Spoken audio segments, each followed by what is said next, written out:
Sir ये बताइए कि जब चुनाव का लेकर आए हुए जब पूर्वी और पश्चिमी किस तरह का माहौल है?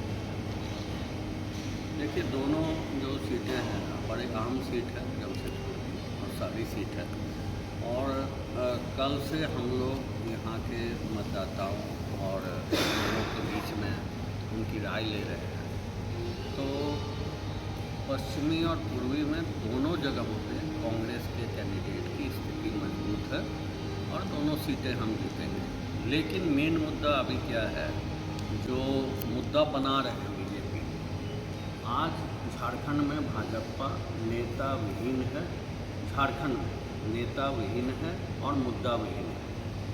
अब कितनी हास्यास्पद बात है कि देश के गृह मंत्री, जिन पे जिम्मेवारी है, जिनके पास पूरा शासन तंत्र है कि घुसपैठिया को रोकने की, जिनके पास टोटल तंत्र उन्हीं के पास है, टोटल सिस्टम के मालिक हैं वो, और वो कह रहे हैं कि घुसपैठियों को रोकना है झारखंड में आकर के। तो कितनी हास्यास्पद बात है।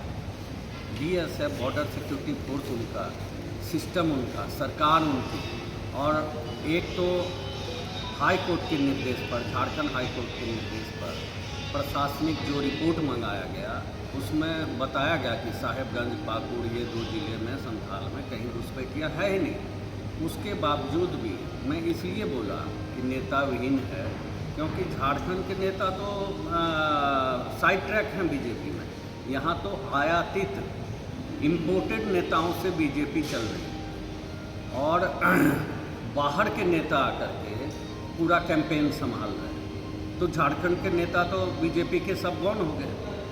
यहाँ तो आयातित नेताओं से काम चल रहा है। मुद्दा विहीन इसलिए बोले कि विकास पर बात ही नहीं करते हैं, क्योंकि पता है कि हेमंत सोरेन सरकार ने इतना ज़्यादा विकास कर दिया कि कोई घर झारखंड का ऐसा नहीं है जो हेमंत सोरेन सरकार के योजनाओं का लाभ उस घर तक नहीं पहुंचा है। शहरी क्षेत्र है तो 200 यूनिट फ्री।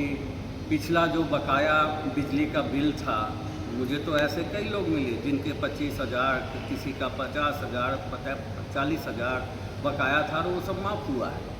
तो हर घर में इन योजनाओं का लाभ पहुंचा है। इसलिए इन मुद्दों पर ये बात करने से भाग रहे हैं भाजपा, और इनके पास मुद्दा है ही नहीं तो घुसपैठिया को मुद्दा बनाते हैं।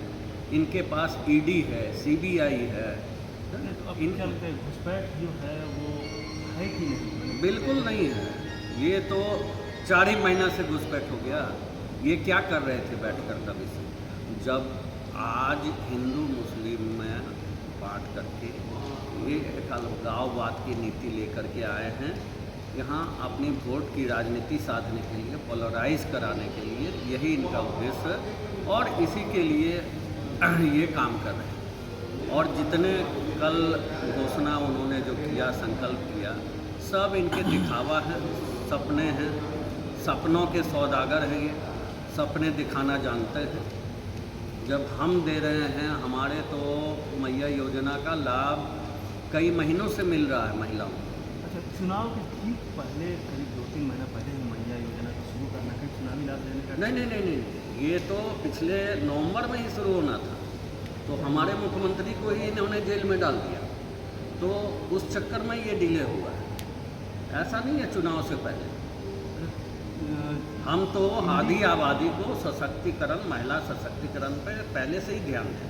अच्छा, गठबंधन के कई बड़े नेता जो है, जैसे उदाहरण ले सकते हैं चंपई सोरेन, हाँ, मुख्यमंत्री भी रह चुके हैं गठबंधन, तो इसका कितना असर दिख रहा है आपको? पड़ेगा कि हम तो कोल्हान में ही हैं, हम तो कोई असर ही नहीं देख रहे। वो अपनी सीट निकाल रहे हैं, बहुत बड़ी बात होती है।